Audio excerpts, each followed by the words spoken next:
Day 42 in a year of living the warrior's way. Today I want to talk about the power of mundane. Power of mundane? What the fuck has that got to do with living the warrior's way? Well, it comes from the compound effect where you do lots and lots of basic tasks on a repetitive basis. For example, I am walking the dog.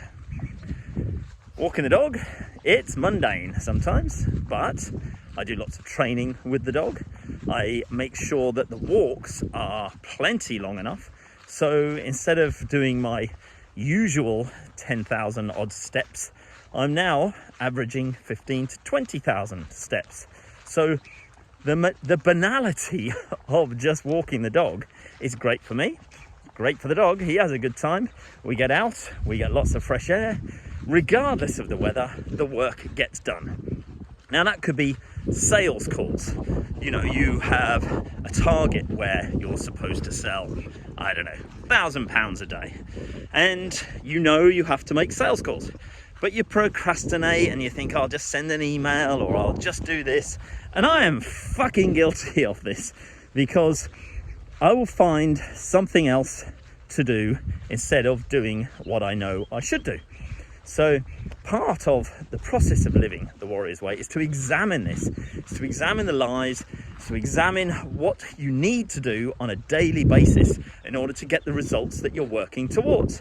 So arguably, in my case, I've done lots of bursts of telesales, for example, where I've worked really, really hard for one day, got a load of sales in, and then sat back and done fuck all.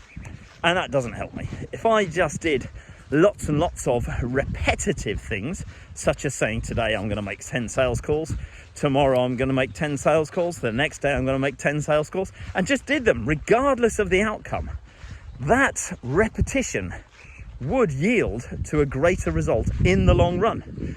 And there's an example of this with the race to the whatever it was pole, where the Finns and the Brits were going against each other back in the early 19th century, I think it was, where the Brits went hell for leather, where they raced and rode and sailed like motherfuckers on the good days, and then on the bad weather days sat back and just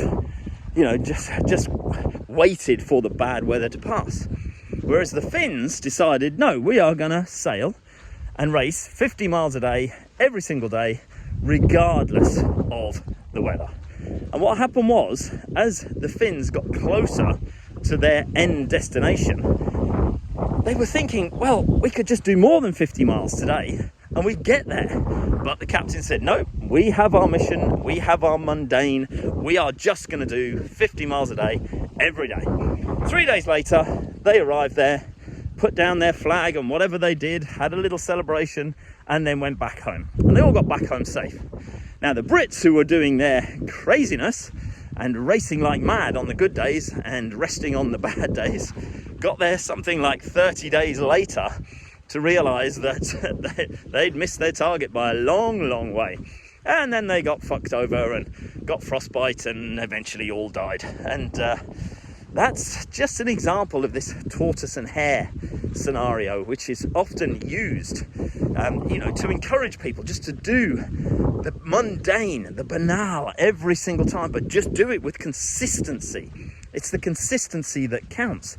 And that is really where the crux of this video share is. Core 4 is one of the most mundane things that you can do.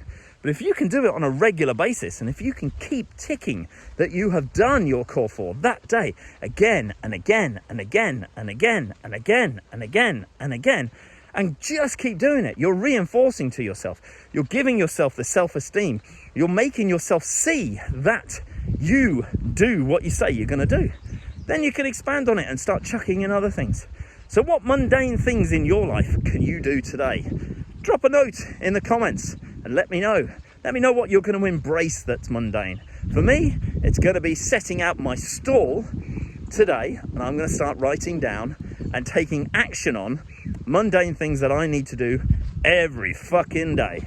And also, how are you going to measure it? Coach Garrett often says, as measured by. So you could say, like I'm going to do, 10 sales calls in a day. as measured by, I'm going to have a little tick box, and when I've done those 10 sales calls, I will tick it off and they will be done. So that's how I will measure it. Cheers.